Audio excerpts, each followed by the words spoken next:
नमस्कार, PP news line के prime time में आप सबका स्वागत। मैं हूं रजनी अनुभव। आइए सबसे पहले नजर डालते हैं आज दिन भर की प्रमुख सुर्खियों पर। जम्मू कश्मीर में चुनाव कब होगा ये फैसला चुनाव आयोग करेगा, पर हम चुनाव के लिए हर समय तैयार हैं, कहा केंद्रीय मंत्री डॉक्टर जितेंद्र सिंह ने। जम्मू कश्मीर में नई शिक्षा नीति को कामयाब बनाने के लिए बड़े पैमाने पर तैयारियां शुरू। कोविड की तीसरी लहर के धीमा पड़ने के साथ ही श्री अमरनाथ यात्रा की तैयारियां हुई तेज। और दुर्दांत आतंकियों के लिए कठुआ के महानपुर में पिछले 34 वर्षों में पहली बार बनाई गई अपनी तरह की पहली जेल। प्रधानमंत्री कार्यालय के राज्य मंत्री डॉक्टर जितेंद्र सिंह ने कहा कि देश के 4 राज्यों में शानदार प्रदर्शन करने वाली भाजपा जम्मू कश्मीर विधानसभा चुनाव के लिए तैयार है। दिल्ली में वीरवार को पत्रकारों से बातचीत करते हुए डॉक्टर जितेंद्र सिंह ने कहा कि जम्मू कश्मीर में चुनाव कब होगा ये फैसला चुनाव आयोग करेगा। हम हर समय तैयार हैं। डॉक्टर सिंह ने कहा कि भाजपा एक ऐसी राजनीतिक दल है जो किसी भी चुनाव में लड़ सकता है। उन्होंने कहा कि भाजपा कोई ऐसा दल नहीं है जो सिर्फ चुनाव से पहले ही जागता है। हम हर समय चुनाव के लिए तैयार हैं, चाहे वह पंचायत, काउंसिल, कॉरपोरेशन या फिर विधानसभा चुनाव हों। सिंह ने ये भी कहा कि हम एक कार्यकर्ता के रूप में हर चुनाव में पूरा जोर लगाते हैं। डॉक्टर जितेंद्र सिंह ने कहा कि इस समय जम्मू कश्मीर में विरोधी दल पहले ही गायब हैं। मोदी सरकार की केंद्र प्रायोजित योजनाएं जम्मू के साथ साथ कश्मीर में समाज के सभी वर्गों के लोगों की तकदीर बदल रही हैं। प्रदेश में भाजपा जमीनी सतह पर काम कर लोगों की उम्मीदों पर खरा उतरने की कोशिश कर रही है। देश में शिक्षा परिदृश्य को बदलने वाली नई शिक्षा नीति को जम्मू कश्मीर में कामयाब बनाने के लिए बड़े पैमाने पर काम किया जा रहा है। इस शिक्षा नीति से युवाओं को भविष्य की चुनौतियों का सामना करने के लिए तैयार किया जा रहा है। नई शिक्षा नीति 2020 युवाओं को रोजगार दिलाने के साथ स्थानीय भाषाओं व संस्कृति को प्रोत्साहन देने पर केंद्रित है। शिक्षा की भावी जरूरतों को ध्यान में रखते हुए इसे बनाने के लिए लंबी कार्यवाही चली थी। 2 संसदीय समितियों ने देश में 2.80 लाख गांव के प्रतिनिधियों से 50 महीने तक विचार विमर्श करने के बाद ये नीति बनाई थी। इस नीति के देश में बेहतर बदलाव सामने आए हैं। पढ़ाई के साथ साथ युवाओं को दी जा रही तकनीकी शिक्षा से उनमें आत्मनिर्भरता बढ़ी है। उनमें ये विश्वास बढ़ा है कि वे भविष्य में कुछ बेहतर कर सकते हैं। उधमपुर की तरह आतंकी जम्मू संभाग के अन्य जिलों में वारदात करने की फिराक में है। खुफिया एजेंसी इस चेतावनी के मद्देनजर जम्मू पुलिस का आतंक विरोधी दस्ता स्पेशल ऑपरेशन ग्रुप को अपने नेटवर्क को मजबूत बनाने के लिए उन्हें कहा गया है। वहीं जिला पुलिस के साथ सीआईडी शाखा के जवानों को शहर के विभिन्न होटलों व धर्मशालाओं में ठहरे लोगों पर पैनी नजर रखने के निर्देश दिए गए हैं। इसके अलावा सुरक्षा बलों के शिविरों और संवेदनशील इमारतों की सुरक्षा को पुख्ता बनाया जा रहा है। उधमपुर आतंकी हमले के बाद संभाग में सुरक्षा व्यवस्था का जायजा लेने और आतंकी हमले की चेतावनी को देखते हुए मंडलायुक्त जम्मू राघव लंगर ने पुलिस और प्रशासनिक अधिकारियों के साथ बैठक की। इस दौरान शहर की सुरक्षा को पुख्ता बनाने के लिए संवेदनशील स्थलों पर सीसीटीवी कैमरे लगाने को कहा गया है। वरिष्ठ अधिकारियों को स्वयं भीड़भाड़ वाले बाजारों में जाकर ये सुनिश्चित करने को कहा गया है कि वहां जवानों की तैनाती ठीक प्रकार से हो पाए। खुफिया सूचनाओं के आदान प्रदान के लिए सभी सुरक्षा एजेंसियों को एक दूसरे से लगातार संपर्क में रहने के लिए कहा गया है ताकि जरूरत पड़ने पर तालमेल के साथ स्थिति से निपटा जा सके। दुर्दांत आतंकियों, अलगाववादियों और अन्य राष्ट्र विरोधी तत्वों को गिरफ्तारी के बाद अब उन्हें दूसरी राज्यों की जेलों में नहीं भेजना पड़ेगा। जम्मू कश्मीर में आतंकियों को कैद रखने के लिए उच्च सुरक्षा वाली नई जेल बनेगी। इसके लिए सभी जरूरी औपचारिकताओं को पूरा कर लिया गया है। प्रस्तावित जेल कठुआ जिले के पहाड़ी क्षेत्र महानपुर के डांबर में बनेगी। इसके लिए 150 कनाल जमीन चिन्हित कर कारावास विभाग को हस्तांतरित कर दी गई है। जम्मू कश्मीर में बीते 34 वर्ष में सिर्फ आतंकियों और अलगाववादियों को ध्यान में रखते हुए बनाई जाने वाली ये पहली जेल होगी। जम्मू कश्मीर कारावास विभाग और गृह विभाग से जुड़े अधिकारियों ने बताया कि जम्मू कश्मीर में पकड़े जाने वाले कई दुर्दांत आतंकियों और अलगाववादियों व कुख्यात बदमाशों को सुरक्षा के लिहाज से अक्सर पंजाब, राजस्थान, उत्तर प्रदेश, दिल्ली और हरियाणा की जेलों में स्थानांतरित करना पड़ता है। जम्मू कश्मीर में पर्वतमाला योजना को अमली जामा पहनाने के लिए केंद्रीय सड़क एवं परिवहन मंत्रालय की तरफ से national highway logistics and management company को नोडल एजेंसी बनाया गया है। प्रदेश के दुर्गम क्षेत्रों में पर्यटन को प्रोत्साहन व स्थानीय लोगों की सुविधा के लिए करीब 20 रोपवे परियोजनाओं का निर्माण पर विचार चल रहा है। आधिकारिक सूत्रों के अनुसार NHLM कंपनी भारतीय राष्ट्रीय राजमार्ग प्राधिकरण से संबंधित है।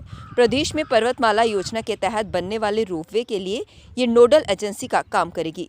प्रदेश सरकार की सिफारिश के तहत रोपवे परियोजना के निर्माण के लिए DPR तैयार करवाई जाएगी और फिर उसे मंजूरी के लिए केंद्रीय सड़क एवं परिवहन मंत्रालय के पास भेजा जाएगा। मंत्रालय से मंजूरी के बाद परियोजनाओं पर निर्माण कार्य शुरू किया जाएगा। कोविड की तीसरी लहर की धीमा पड़ने के साथ ही श्री अमरनाथ यात्रा 2022 की तैयारियां तेज कर दी गई हैं। इस बार अमरनाथ यात्रा 40 दिन की हो सकती है। यात्रा में रिकॉर्ड यात्रियों के आवागमन को ध्यान में रखते हुए तैयारी की जा रही है। यात्रा की तिथियों और अन्य प्रबंधों की घोषणा के जल्द श्राइन बोर्ड की ओर से बैठक बुलाई जा रही है। अमूमन अप्रैल के शुरू में यात्रा के लिए अग्रिम यात्री पंजीकरण प्रक्रिया शुरू कर दी जाती है। इसके साथ ही पवित्र गुफा और यात्रा ट्रैक पर जल्द बर्फ हटाने की प्रक्रिया शुरू की जा रही है। इसमें अप्रैल में काम शुरू करने की योजना है। बेस कैंपों और प्रमुख ट्रैक स्थलों पर सिविल कार्य भी शुरू किए जा रहे हैं। इसके लिए श्री अमरनाथ श्राइन बोर्ड की ओर से निविदाएं मांगी गई हैं। उत्तरी कश्मीर के बांदीपुरा जिले के गुरेज के तुलैल इलाके में शुक्रवार को सेना का हेलीकॉप्टर दुर्घटनाग्रस्त हो गया। अधिकारियों ने बताया कि गुरेज घाटी के गुजना नाला इलाके में सेना का हेलीकॉप्टर गश्त कर रहा था। अचानक आई खराबी के कारण ये दुर्घटनाग्रस्त हो गया। इसके बाद बचाव अभियान शुरू कर दिया गया। सूत्रों ने कहा कि पायलट और सह पायलट के बारे में पता लगाया जा रहा है। ये भी माना जा रहा है कि पायलट और को पायलट सुरक्षित बाहर निकाल लिया गया, लेकिन अधिकारियों ने इसके बारे में कोई जानकारी नहीं दी। SDM गुरेज ने बताया कि हादसे से पहले हेलीकॉप्टर का संपर्क टूट गया था। कारणों का पता लगाया जा रहा है। अब वक्त तो चला एक ब्रेक का, मिलते हैं ब्रेक के बाद। मजबूती की पहचान ACC cement, messrs Bishandas Jaswal and sons, authorised stockist, ACC cement, 45 transport Nagar, Jammu. रंगीन खबरों की परत दर परत खोलता है तबसरा, बयां करता है खबर के पीछे की कहानी। तीर पंचाल से सब कुछ दिखता है।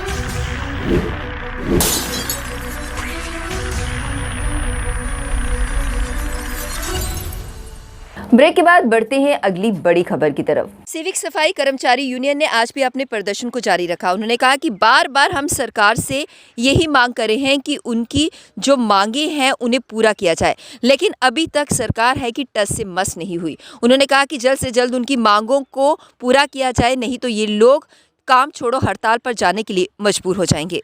जैसे कि रीऑर्गेनाइजेशन, 600 आदमी कैजुअल जो कि 7 साल कवर कर चुका है उनको परमानेंट करना, 600 आदमी कैजुअल जिनके फॉर्म फिल हो चुके हैं उनकी फाइनल लिस्ट लगाना, और साथ ही साथ आप सब जानते हो कि यूटी बने हुए 3 साल हो चुके हैं, लेकिन अभी तक यूटी की जो सैलरी है वो किसी भी डिपार्टमेंट में नहीं दी जा रही। हम चाहते हैं कि जल्द से जल्द यूटी की जो सैलरी है वो लागू करें। अगर ये हमारी डिमांडें पूरे नहीं होती हैं तो मजबूरन म्युनिसिपल कॉर्पोरेशन का एक जो मुलाजम है वो सड़कों पर उतरेगा। PHE डेली वेजर्स के समर्थन में आज इरिगेशन डेली वेजर एम्प्लॉयज ने भी उनका पूरी तरह से समर्थन किया। उन्होंने कहा कि वो बहुत अच्छा कार्य कर रहे हैं, लेकिन अभी तक सरकार की तरफ से उनकी मांगों को पूरा नहीं किया गया है। उन्होंने कहा कि इरिगेशन डेली वेजर्स एम्प्लॉयज़ भी पूरी तरह से उनका समर्थन करते हैं और सरकार से मांग करते हैं कि जल्द से जल्द उनकी मांगों को पूरा किया जाए ताकि इन लोगों को राहत मिल सके। मैं आपके माध्यम से इनका भी शुक्रिया अदा करता हूँ, और जैसे ये बोलेंगे हम इनके पीछे पीछे जाएंगे, और हमारा एक भी साथी घर में नहीं रहेगा। हमें भी जो इनको देकर हमें भी कोई जोश आ रहा है, और हम अपने बच्चों के साथ हम गद्दारी कर रहे हैं। हम चाहते हैं कि हमने तो अपना टाइम ख़त्म कर दिया। 2 PHE के हमारे साथी जो 3-4 दिन पहले रिटायर हुए हैं, वो अभी आपके चैनल के माध्यम से ही वो बोल रहे थे हम क्या लेकर जाएंगे घर, लेकिन हमने देखा कि अगर वो जा रहे हैं कल हमारा नंबर भी आएगा, लेकिन हम ये चाहते हैं कि इनके साथ ही हम जाएंगे जहाँ ये जाएंगे। जम्मू के झील चौक में आज ई-रिक्शा चार्जिंग स्टेशन का उद्घाटन मेयर चंद्रमोहन गुप्ता ने किया। उनका कहना ये था कि जम्मू में जो छोटी छोटी गलियां हैं वहां कूड़े उठाने का प्रावधान नहीं है। इसी को लेकर ई-चार्जिंग स्टेशन का उद्घाटन किया गया है ताकि जम्मू को स्वच्छ रखा जा सके। और कवर्ड हमारे जो पूरे जो उनके कंपार्टमेंट्स हैं इन ई-रिक्शास के बने हुए हैं, ताकि जो garbage collection door to door हो, एक तो वो इंटायर सिटी में उसकी दुर्गंध ना फैले, और प्रॉपरली सेग्रीगेटेड अगर उनका गार्बेज हमारी कलेक्शन होती है तो उसका डिस्पोजल ज़ीरो हो।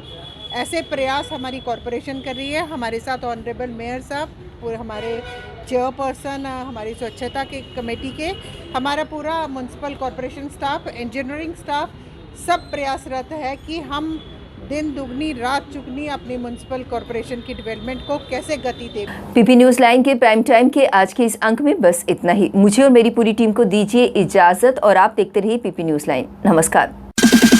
जम्मू में आई टेस्टिंग की साइंटिफिक और मॉडर्न टेक्नोलॉजी के लिए हमेशा याद रखें जेम ऑप्टिशियंस, जहां पर रखा जाता है आपकी हर जरूरत का ख्याल। Gem opticians with the facility of eye exercise, A scan, biometry, pachymetry और ऑटोमेटेड फील्ड एनालाइजर। और हाँ, हमारे यहाँ बढ़िया क्वालिटी के ब्रांडेड स्पेक्टिकल्स, सनग्लासेस और कॉन्टेक्ट लेंसेज मिलते हैं। आपका भरोसेमंद एक ही नाम, Gem opticians, Gandhinagar. Gem opticians, Nai Basti. Gem opticians, Amphalla. Gem opticians, Trikuta नगर।